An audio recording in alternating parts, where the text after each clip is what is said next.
importante, c'est l'instauration d'une procédure de déchéance des droits sur les parcelles de terrain non détenues en pleine propriété et les conditions de leur acquisition.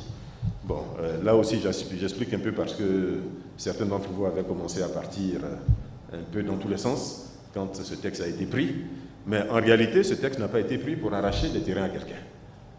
Ce texte a été pris pour inviter les personnes qui seraient encore dans cette situation à régulariser leur situation personnelle.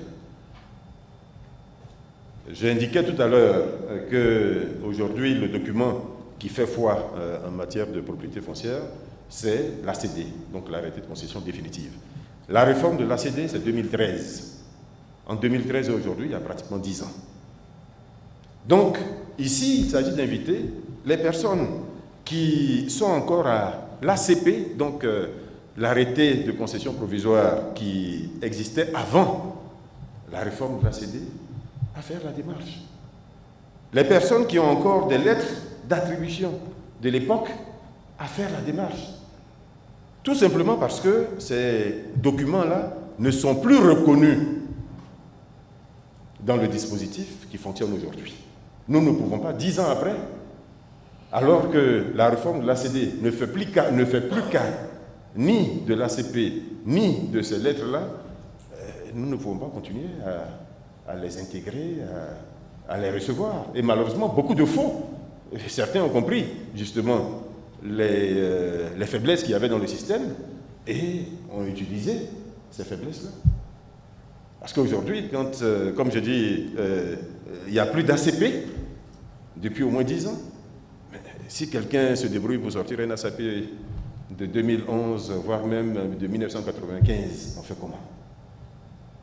On ne va pas continuer 20 ans après à accepter des documents qui aujourd'hui sont sortis de notre ordonnancement. Donc l'idée ici, c'est vraiment amener ces personnes-là, parce que nous leur donnons 1 an de plus. Et ça, ceux qui ont voulu écrire là-dessus ne l'ont pas dit. Il y a 1 an de plus qui est donné à ces personnes-là pour régulariser leur situation. Et puis, si la parcelle a déjà commencé à être mise en valeur, ces personnes-là ne sont plus concernées. Nous les invitons à venir régulariser leur situation, mais il ne sera plus question, il ne sera plus possible pour l'État de reprendre la parcelle en question. Si la parcelle a commencé à être mise en valeur. Et dernier élément qui est important, si la personne en question a démarré la procédure de l'ACD, même si elle ne l'a pas encore obtenue, l'État ne peut pas venir arracher. Que vous ayez commencé cette procédure en 2013 ou que vous l'ayez commencé en 2021, à partir du moment où vous l'avez commencé, vous n'êtes plus sous ce risque-là.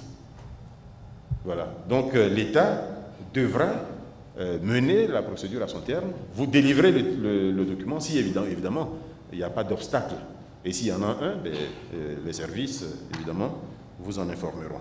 Donc ce texte, vraiment, ce n'est pas pour arracher le terrain de quelqu'un, c'est pour nous permettre de régulariser des situations et surtout permettre à toutes les personnes qui sont encore dans cette situation provisoire, parce que c'est une situation qui est provisoire, mais qui est à risque pour elles, puisque, comme je dis, certains ayant vu la faiblesse profitent de cela aussi.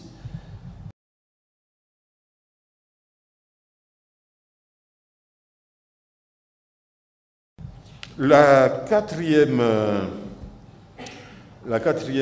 réforme ici, c'est la mise en œuvre du projet de délimitation des territoires des villages du Grand Abidjan. Ça aussi, c'est très important, c'est l'une des sources de conflit.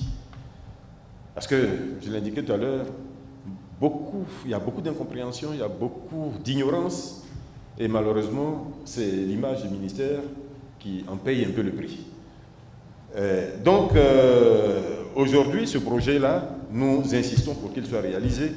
Ce n'est pas nous qui le réalisons, puisque les questions des territoires, c'est le ministère en charge de l'Intérieur et aujourd'hui de la Sécurité. Donc, c'est le ministère de l'Intérieur qui a la première main là-dessus. Mais c'est une donnée qui est essentielle pour le travail que nous faisons, nous, au ministère.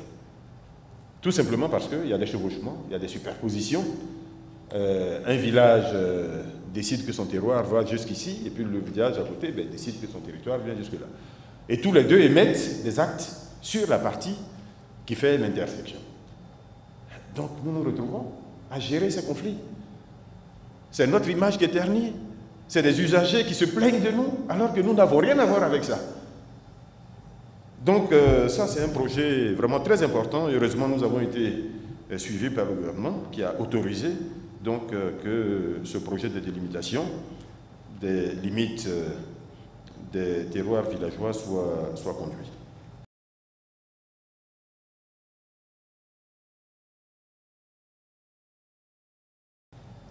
Au niveau du secteur du développement urbain, nous avons engagé 5 réformes.